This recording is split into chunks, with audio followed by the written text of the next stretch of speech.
Курулганына жарым кылымдан ашык убакыт болгон Кожо Кайыр магистралдык каналы толугу менен ремонттолуп кайрадан ишке берилди.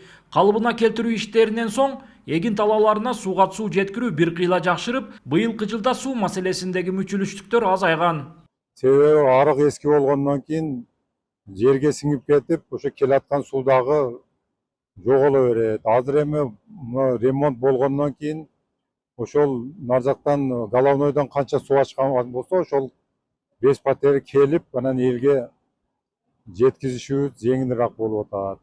Узундугу 30 чакырым болгон каналдын жараксыз болуп калган 10 километри толугу менен жаңыланды. Ирригациялык канал эл аралык уюмдардын каржылык колдоосу менен ремонттолуп, ага 375 миллион сом ажыратылган.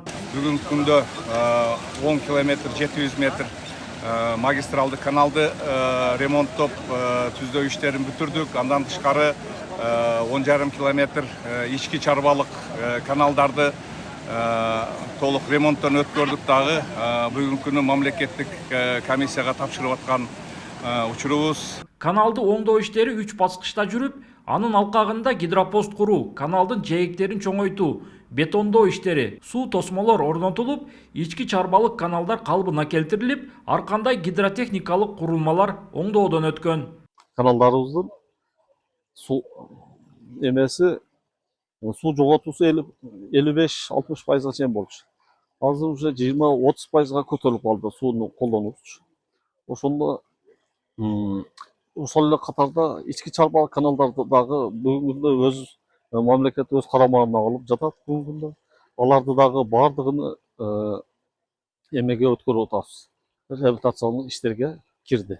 Суу чарба адистердин айтымында ирригациялык каналдын жаңыланышы менен аймакта суу жоготуу азайып, эгин талааларга суу жеткирүү жеңилдеди. Кадамжай районунда быйыл 4000 гектардан ашык жерге кылкандуу дан эгин жана 2000 гектар жерге жашылча жемиштер эгилген.